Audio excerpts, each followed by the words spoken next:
Mahigit 1 milyong piso na halaga ng fully grown marijuana plants ang nadiskubre ng mga kapulisan sa isinagawang marijuana eradication sa barangay Basaw, Tinglayan, Kalinga nito lamang ika-26 ng Agosto 2024. Naging matagumpay ang operasyon dahil sa pagsisikap ng pinagsanib na puwersa ng mga operatiba na pinangunahan ng 2nd Kalinga Provincial Mobile Force Company kasama ang Tinglayan Municipal Police Station, Provincial Drug Enforcement Unit, Provincial Intelligence Unit, Kalinga Police Provincial Office at ng Philippine Drug Enforcement Agency Kalinga. Nagresulta ang operasyon sa pagkakadiskubre ng isang plantasyon ng marijuana sa isang communal forest na may lawak na tinatayang 350 square meters at may nakatanim na 5,250 piraso ng fully grown marijuana plants na nagkakahalaga ng 1,050,000 pesos standard drug price. Bagamat walang nahuling cultivator, lahat ng binunot na marijuana plants ay naidokumento at sinunog sa mismong lugar. Drug abuse destroys lives, tears apart families and societies.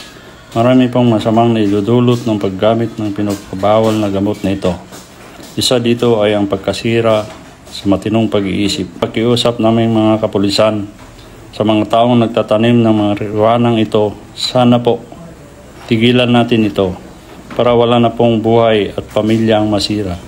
Ang inyong kapulisan ay hindi magkasawang magsagawa ng marijuana eradication at arestuhin ang mga nagtatanim nito para sa ikabubuti at sa kinabukasan ng mamamayan at ang ating bayan.